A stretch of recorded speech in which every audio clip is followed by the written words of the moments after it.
नमस्कार। हम सभी दर्शकों को धर्मगुरु आशीष शास्त्री का प्यार भरा नमस्कार। करें स्वागत की तैयारी। पितृ आ रहे आपके घर पर। जानी कब से पितृ दिवस मनाते हैं और ये कितना समय होता है पितरों का। तर्पण और श्राद्ध में क्या अंतर है। पहले तो जाने कि पितृ पक्ष कब से आरंभ हो रहा है। 29 सितंबर से पितृ पक्ष आरंभ हो जाएगा और 14 अक्टूबर तक अमावस तक रहेगा। ये पितृपक्ष में करने हैं आपको यह काम, निश्चित ही आपका होगा कल्याण। श्राद्ध करें, पितरों को तर्पण दें। इसमें कि पितरों को जो प्रिय है वह दूध अति प्रिय है, पुष्प बहुत प्रिय है, काले तिल, जौ, तिल से आप पितरों को जल दे सकते हैं, तर्पण कर सकते हैं। तर्पण अगर आपको नहीं मालूम है, आप खुद नहीं कर सकते हैं, तो निश्चित ही किसी आप आचार्य को बुलाइए। आपके जो पुरोहित हो उनके द्वारा पितरों को आप तृप्त अवश्य करें।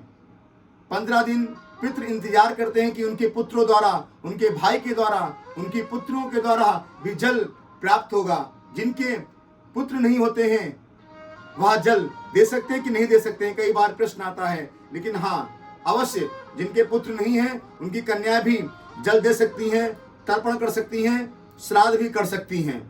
अगर नहीं कर सकती हैं तो किसी आचार्य को बुला करके वह कार्य कर सकती हैं। ध्यान रखें, 15 दिन पितृपक्ष में हो सके तो आपको ब्रह्मचर्य का अवश्य पालन करना चाहिए।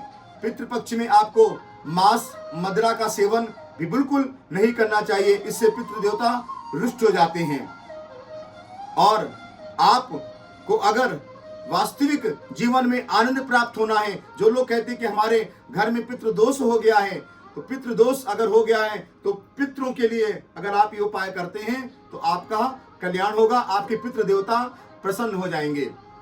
बहुत लोग जानते हैं, कहते हैं कि महाराज जी हमें पता नहीं कि हमारे पूर्वज कब खत्म हो गए, उनकी तिथि नहीं पता है, हमारी माता की तिथि नहीं पता, हमारी पिता की तिथि नहीं पता, हमारे बाबा की नहीं पता, हमारे परिवार में पता नहीं कब हुआ।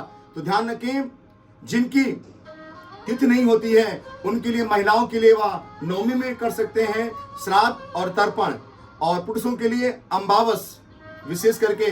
और संत महात्माओं गुरुजनों की अगर श्राद्ध भी करनी है आपको तो आप कर सकते हैं एकादशी, द्वादशी को भी कर सकते हैं, श्रेष्ठ है। अगर किसी को अगर अपनी तिथि जाननी है तो व्यक्तिगत नंबर से हमें फोन कर सकता है, उसकी तिथि जान करके आप करें पितरों की श्राद्ध।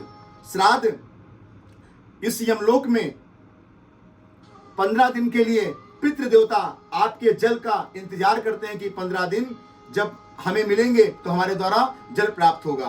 तो निश्चित ही आप पितरों को तृप्त करें, आपका जीवन आनंदमय होगा, सुखमय होगा। और मेरा दावा है, अगर आप ऐसा करते हैं तो पितृदोष आपके कुंडली में नहीं लगेगा, राहु केतु भी आपका कुछ नहीं कर पाएंगे। पितृदोष से ग्रहों के कारण पितृदोष लगता है। सभी दर्शकों को धर्मगुरु आशीष शास्त्री का प्यार भरा नमस्कार। नमस्कार।